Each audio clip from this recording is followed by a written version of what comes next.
This podcast may contain views and opinions which are those of the hosts and do not necessarily reflect the official policy or position of any local agency, organization, union, employee, or company, including the podcast. Welcome back, everybody. I know it's been a couple weeks. I apologize. We apologize. We had a lot of stuff going on. A lot of stuff. Like I said, I've gotten a couple complaints, a few, or just questions. What's going on with the show? What's been up? To be honest, George was sick one week. I was gone another week, and it just kind of snowballed the holidays and all that stuff. Yeah. But we appreciate you guys for tuning in. Not every week, but we appreciate you guys for tuning in. Thank you to all you out there in YouTube and Spotify world. Please follow, share, like, subscribe, all that good stuff. All the good stuff. We appreciate that, and I honestly, I will say, I did have a couple people ask, like, hey, what's up with the show? You guys haven't, where you guys at? And honestly, it got to me.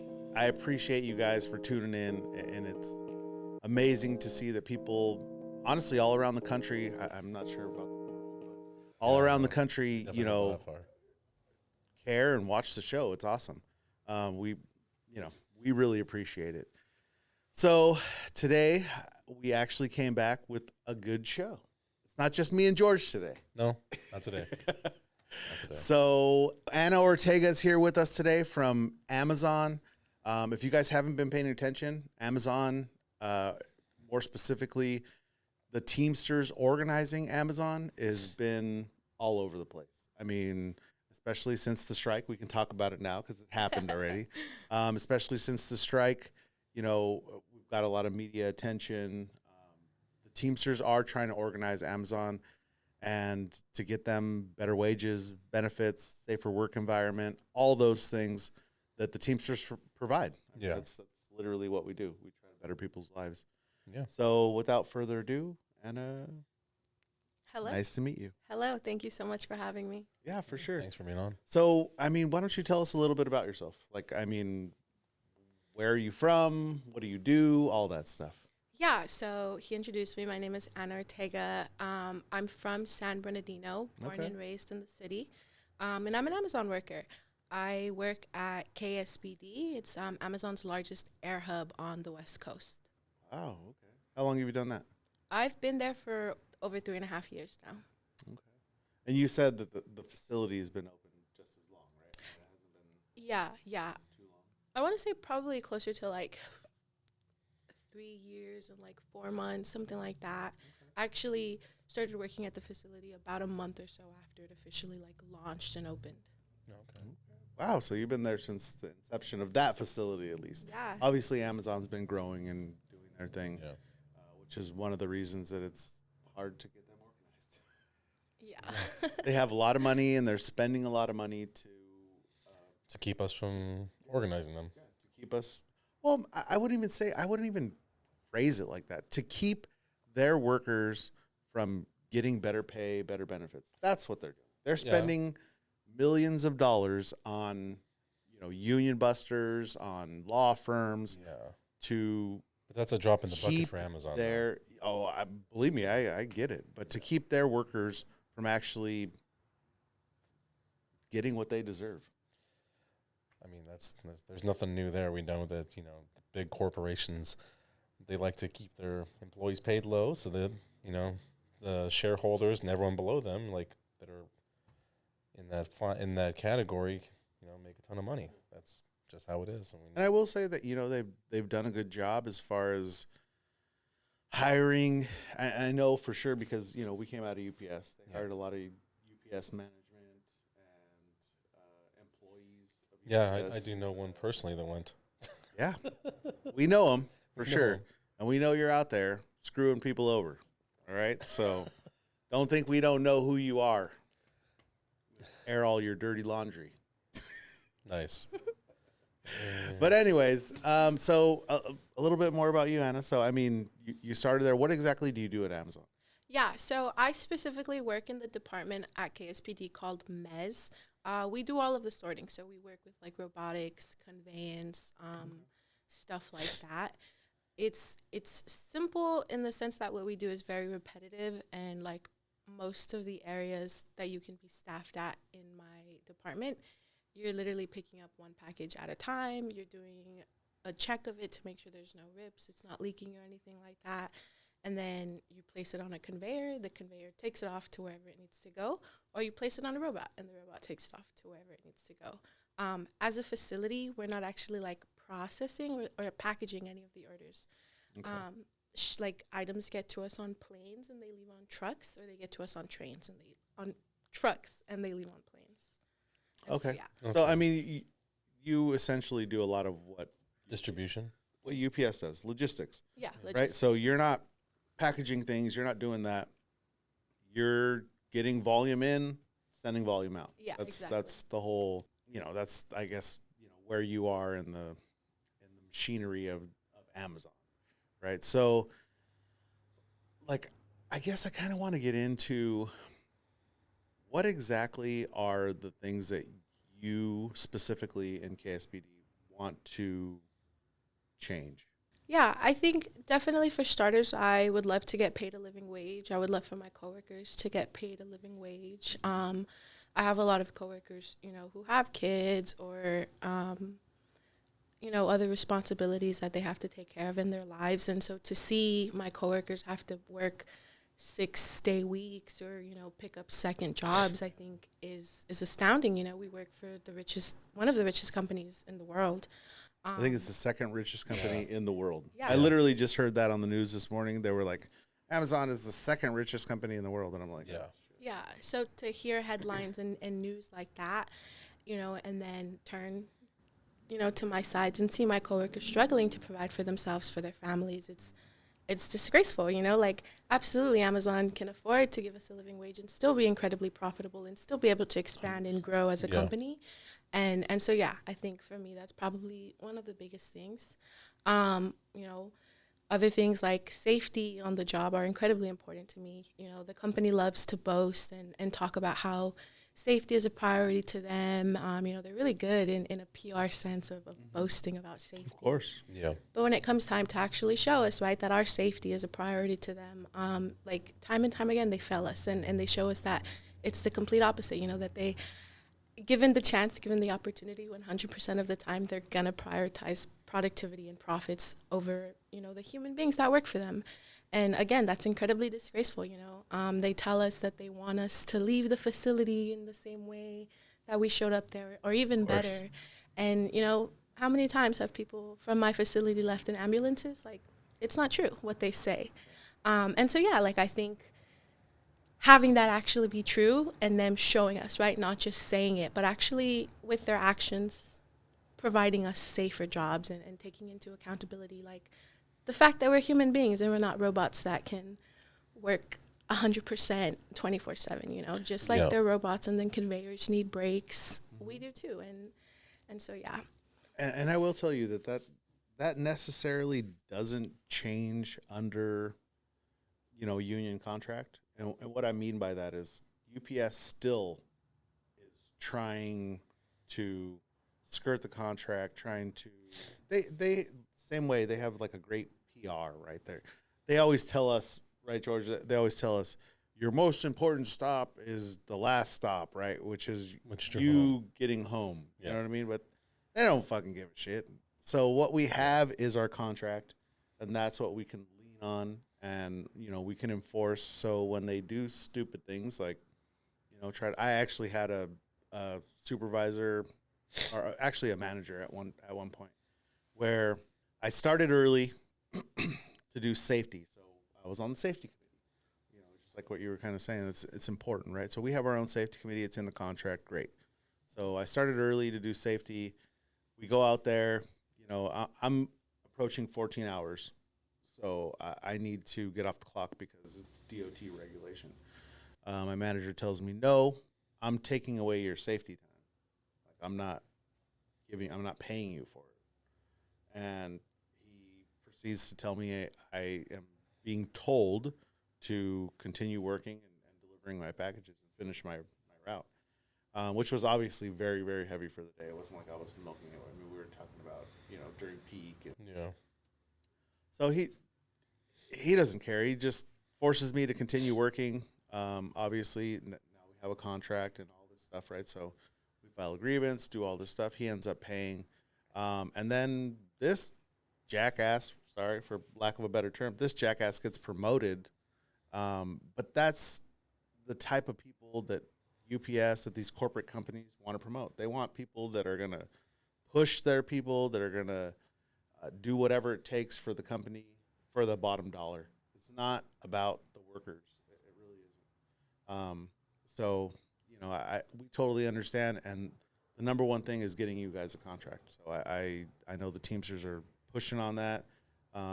Amazon, come to the fucking table because, we need a contract. Your employees deserve a contract.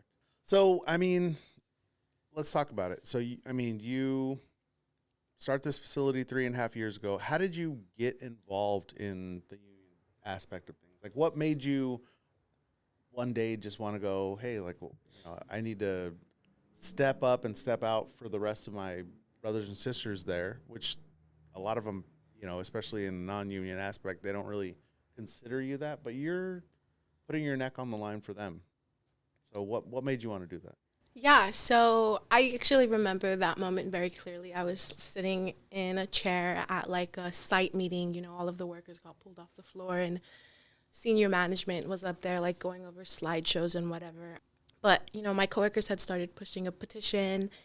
And so at this site meeting, they decided to get up and utilize the microphone that they were letting us at the time ask questions with, which actually since then they have never given us microphones to ask questions like that before. I mean, after that. And Should bring your own. For real.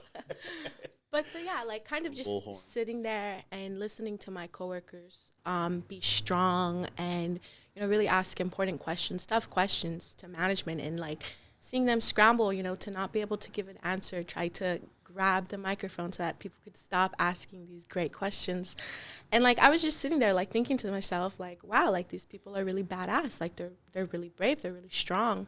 And so just a little bit of backstory to that. So the organizing began at KSBD around the holiday season of 2021. My coworkers decided to start pushing a petition regarding back pay for some unexpected site closures that we had. So because the pilots get the holidays off, like Christmas and New Year's, we do as well.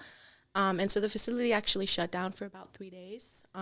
So they didn't let you guys know that it was shutting down. No, They just said, oh shit, the pilots are off. We forgot, and let's shut it down. Yeah, they told us about a week before. And so like that wasn't really enough time for people to make other plans to have picked up like overtime opportunities and whatnot. Yeah. And so, yeah, like a lot of people were like negatively impacted by the site closure and the lack of like an efficient notice, from management about it. And so it was actually like very like negatively impactful for one of my coworkers. They lost the deposit on the new place they were set to move into. And so they had to, live in their car for a few weeks with their children. And like hearing that after, was incredibly devastating for me because again, we work for one of the richest companies in the world. Second richest. Exactly. That's pretty high up there. It's not just, you're not talking about like Fortune 500. You're talking about the second richest company in the world. Over $2 trillion that they're worth. That is Ridiculous. bigger than most governments, to be honest. Yeah. I mean, not ours. Ours is huge, but you know what I mean? But so, yeah. They started pushing this petition. I was too scared to get involved at first. I didn't want to jeopardize the opportunities that I thought I had to internally promote. And I genuinely thought that like anybody that signed the petition was going to get fired. And then nobody did, right? They were strong and they asked management those really important questions. And then they actually won some of the demands from that petition. And so like all of that together kind of, when they were up there asking management those questions, I was sitting there and I was like, this might be something worth looking into, right? Worth getting some more information about. So that day, I went over to my best friend's house after work, and her dad is a Teamster. Shout out Adam Methis from Local 630.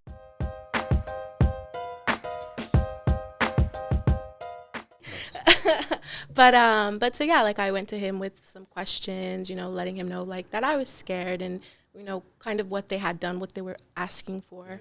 And he gave me some tips, some tricks. And, you know, after that conversation, I knew that I wanted to go back into work and have a conversation with that person that initially asked me to sign their first petition.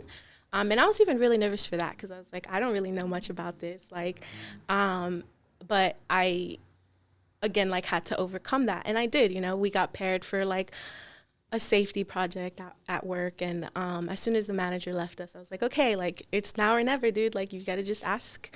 And so I asked them, I was like, yo, like, what do you think about unionizing? And then I explained to him that I didn't really know much about like the unionization process or what exactly it entailed, but just that I had always heard that, you know, like once a non-union place goes union, it's almost like an immediate jump in pay after everything is settled. And so, yeah, you know, I want to say my coworker was a little bit sussed out. Again, at the time I was trying to actively promote, and initially I had declined them. But, you know, he invited me, like he asked me to have a meeting with him. And I think I actually flaked the first time, but he was good. And, you know, like he rescheduled and I made that one. Nice. But so, yeah, so I met with one of my coworkers and an organizer. And then after that meeting, I was invited to a committee meeting. And, you know, I went and I liked it. And, you know, I liked what I was hearing. I liked what I was seeing. And so I was like, okay, like I've just been continuing with it and writing with it since then. Okay. Cool. So, I mean, since you've been involved, I mean, what are some of the highlights? Obviously, we won't get into stuff that's in the future or anything. We got a lot of plans for you, Amazon. But, what are some of the highlights that you've been involved with, some of the actions that you've, I guess, gained some motivation or some just that you're proud of? Yeah, I mean, I definitely, like, the first things that come to mind is, like, we've been on strike at my facility a few times now, and every time it's just beautiful to see, you know, my coworkers coming together as brothers and sisters, right? The community support that we get, you know, from community members, from people that just believe in this cause and believe that we deserve what we're asking for. And then, you know, the brotherhood that comes with the Teamsters, right? All of the support, you know, the number of people that roll out to come and help us, you know, try and block our trucks, to come and help us get our message to Amazon. I believe that sense of solidarity that you get when you're on a strike line, it's like, it's beautiful and it's amazing. And I think everybody should feel it at least once in their lifetime, you know, like the power of the people coming together. Like that's what it is. And so, yeah, definitely harsh strikes, but, you know, there've been plenty of opportunities where, you know, a few of us workers from my site have had the chance to meet up with other workers from different facilities, like across the nation. And that's really great and inspiring too, because it's like we might not work at the same facilities, but, you know, we are brothers and sisters in this fight. And so, yeah, I think the solidarity from everything is probably, in my opinion, one of like the best things. That's awesome. That is awesome. And I mean, that's really one of the things. Well, it is the main tenet of what we do: power in numbers, right? We really look at things like when things need to change in a workplace, and you have a small group of management up top, and you have all these workers, you know, that need to see change for whatever reason, whether it's, like you said, a living wage, getting just, you know, paid, let's just say a fair wage, not even, you know, necessarily a living wage, but just a fair wage for what they're doing. When you're talking about a company that's making trillions of dollars, I mean, when you have that group and you see that group, you know, come together, and, you know, you guys are preaching solidarity and all these things, and when you see that group come together and tell management to their face, and they're like, oh shit, that those kind of things. Like for me, I loved like the Marches on the Boss thing. That's huge. I like watching all those videos. Yeah. Never been a part of one because, you know, I mean, fortunately for myself and George, UPS has been Teamsters forever. So I will say that, you know, a lot of UPSers, and you know who I'm talking about out there, but a lot of UPSers, they lack the Enthusiasm. Yeah, the enthusiasm, the fight, you know, just because they've never had to deal with it on a real level. The last strike we had was in '97. A lot of people that went through that strike kind of got to see it. They were out of work for like 2 weeks. You know what I mean? So it was tough, but they really haven't, UPS in a whole, especially like this current generation, none of them have really had to fight for anything. Everything's kind of been given to them. Fed to them, yeah. So to see what you guys are doing there, to see just the actions you guys are taking and the strength you guys are showing, it's really inspiring to me. Yeah. It's something super cool about unions that not a lot of people get to experience. You guys should, if you guys are out there and you're non-union. George will put up a couple numbers here. You can reach out to us if you guys think your facility would like to be unionized. Let us know, because we'll definitely take a look and get in the fight. We're here to back people and to grow the union, because it's not just Amazon. When I look at things, it's not just Amazon, it's not just UPS, it's not just Albertsons and CVS. We're all in this fight together. It's a labor movement. Yeah. And I think that was one of the nicest things to see when we were, because I was on the strike line for Amazon last week in City of Industry, right? So we were there, and it wasn't just Amazon employees. It was a bunch of Teamsters from basically every unit we have. Every unit, yeah. You know what I mean? And I'm sure you guys appreciate that. I love seeing it, because we know we're in a fight, and it's going to take all of us, for sure. Yeah, absolutely. That's where the brotherhood aspect comes in. Yeah. You mentioned marches on the boss, and it's like, I think those are really great too.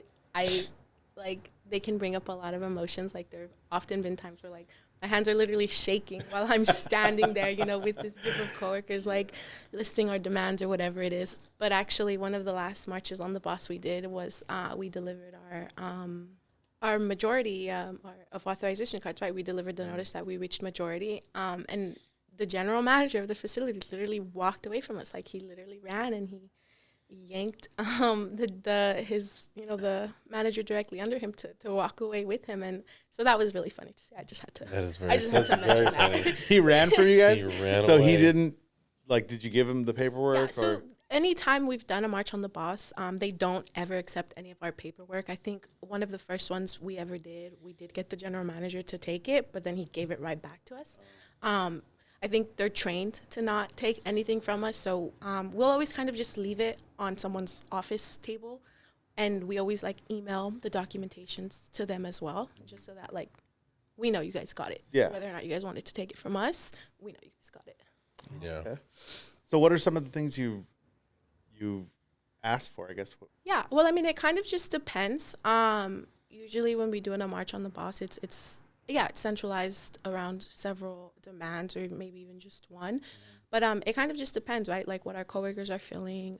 Ultimately, we're listening to the issues that people have, and if it's something widespread, something that people feel deeply about, that's, when we'll, do something about it, because that's, when it has the most impact. That is when it sends the biggest message. And when people feel deeply about something, that's more than likely when they're going to be willing to move and take action on it. I think one of the more, I don't want to say cool, because they're all cool, but they're pretty cool. one of the biggest ones we had was actually kind of recently, when the line fire was blazing in Highland. Our facility is actually just miles away from it, and I actually was not at work on one of the days that it was the air quality was the worst. But it was over 50 of my coworkers decided to go and talk to management and be like, yo, what's going on? Other facilities around us have shut down because of the smoke. Why are you guys still making us here work? And I think that was really inspiring to see, right? Because a lot of people felt like they were impacted by that.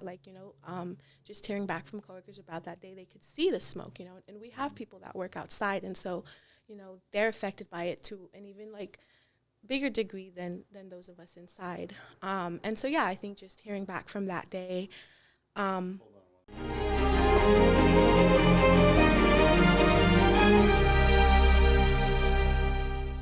Sorry. So before we were rudely interrupted by our technical difficulty, you were talking about the members being affected by the fires. Yeah. And so, yeah, it was just really cool, that day everybody was like physically being impacted by the smoke, and just our coworkers hearing about other facilities shutting down, and we're still operating and open, was crazy. And so they decided to march on the boss, and it took them, I want to say, like 40 minutes to maybe an hour to have a meeting and discuss what they wanted to do.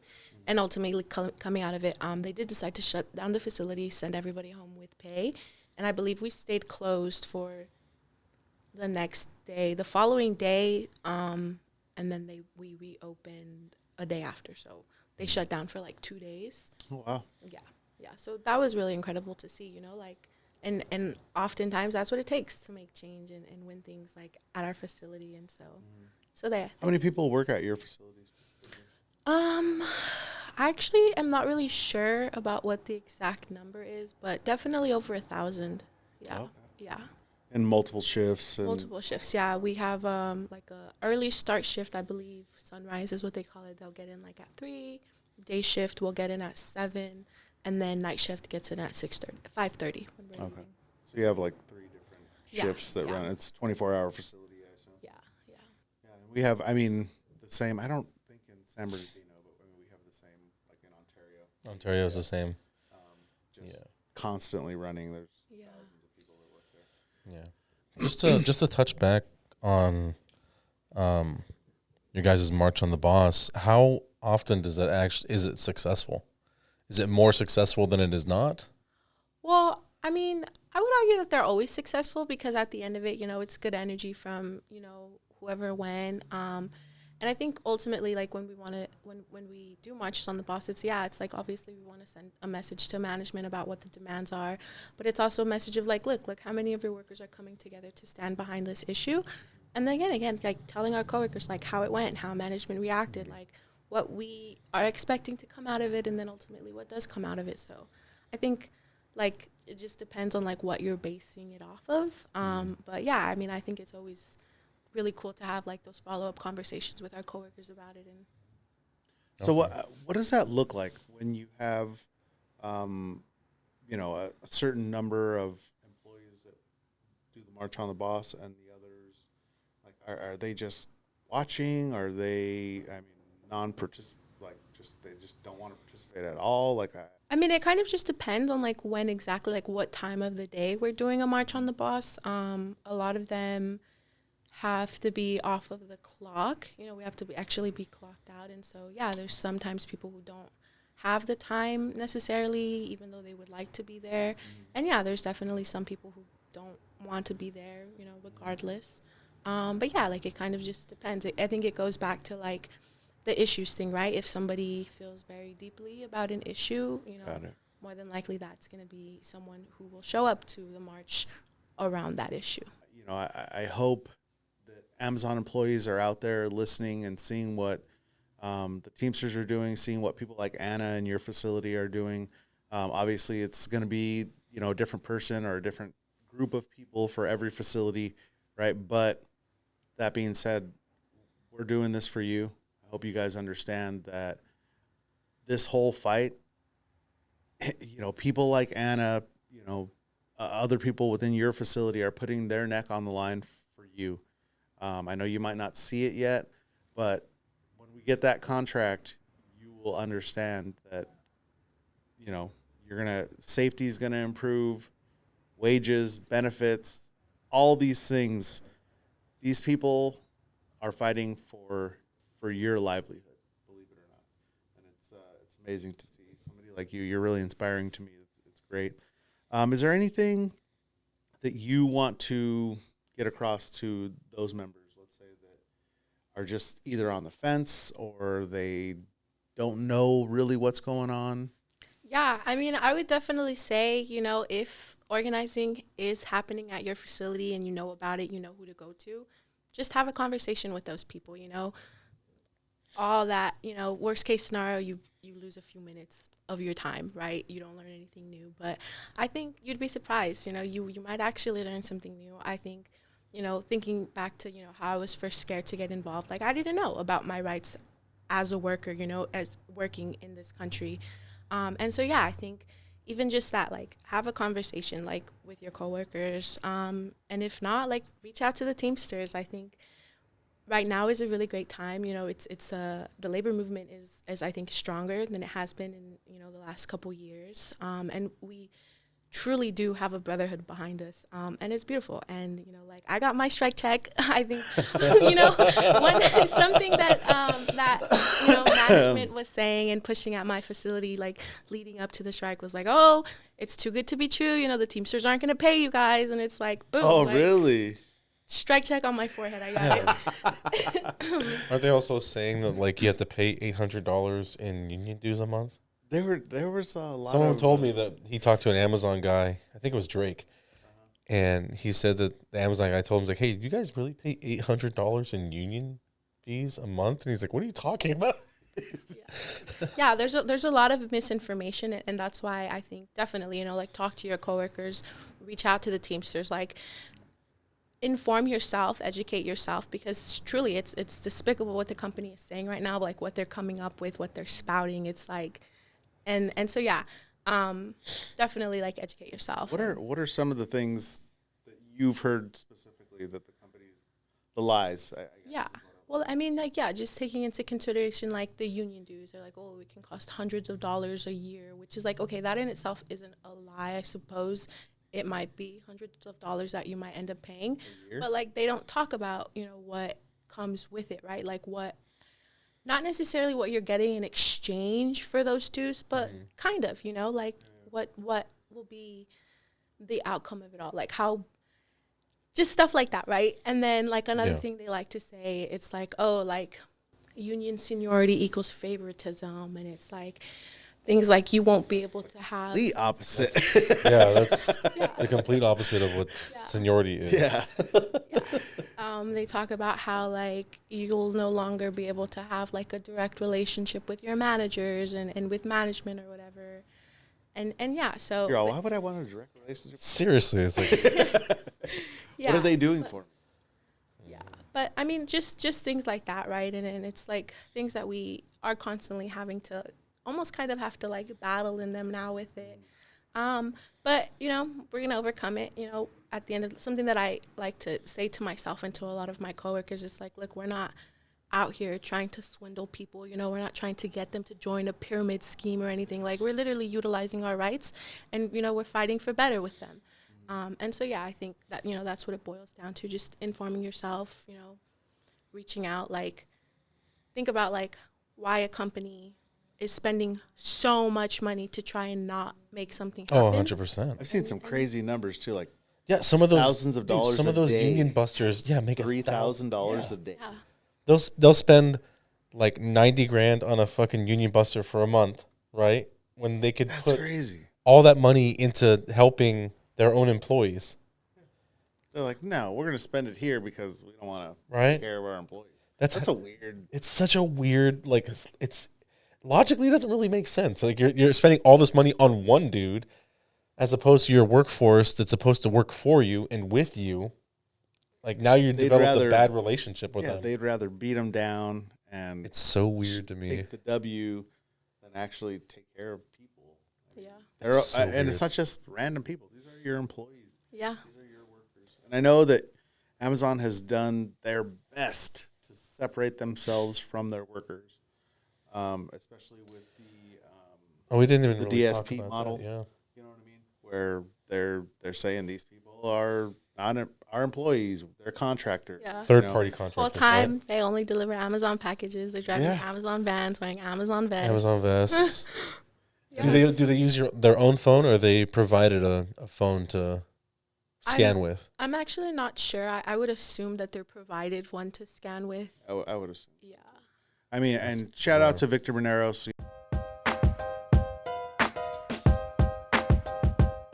You know, out there in 396, Shout out, Vic. they did get that one decision where Amazon's a joint employer with their DSP out of Palmdale, which is huge, right? And I'm hoping to see a domino effect. I will say, NLRB, I hope you guys come with faster decisions. That decision took way too long, but I'm glad it came out. That's a huge one, and I hope to see a lot of domino. Yeah. Well, Anna, are there any closing thoughts that you have for us? Anything you want to get out to the members out there? I mean, to the members out there, like, thank you so much for your guys' support and solidarity. You know, anybody that joined an extension Pick a Line, you know, when all of us were on strike, it's literally what it's going to take. I mean, this country coming together to demand better. It's always beautiful to see. And yeah, just thank you guys so much. And I'll say a little bit to our members, our listeners out there. Look, I understand that Amazon is easy, it's convenient, it's, it's cheap. You know, I get it. And the reason it's cheap is because you literally, as you order things, you are screwing other people over. And I don't mean you as a person, but I mean the company. You know, they offer these cheap prices because they don't pay their workers anything. They don't give them benefits. They don't give them, PTO like they should, and all these things. So I would say to our listeners, to our members, to George and myself, I think we've all used Amazon to order things. I would say until they're willing to pay their employees a fair wage, fair benefits, that you refrain as much as possible from using Amazon. I just really think that it's something we can do. We really do vote with our dollars. And then once we unionize them and get them a contract, you guys can go ham and order everything that you didn't order before. But I will say thank you. Hurt. They're the number 2 biggest company in the world. Yeah, that's not even where they make most of their money. So don't think that they're going to hurt. But Anna, thank you for coming on. Thank you for spending your time with us. We appreciate you. Like I said, you're an inspiration, and I think you are to a lot of people out there. It takes a lot to step up when there's no safety net. In essence, there's no guarantees here. This is hard work. This is a struggle. But we're gonna get something beautiful out of it. Hell yeah. Yeah. We're gonna really change. Honestly, in my opinion, it's going to change the face of everything. Amazon is touching your industry out there. I know it has affected UPS for sure. All the, UPS employees. They're touching almost every industry now. They're touching grocery. They're touching pharmaceuticals. I mean, they do everything. So if you think that their low wages and bad treatment is not affecting your industry, and it's going to get worse. So we need to get this done now. We need to show Amazon that we mean business and we care about our fellow, brothers and sisters here.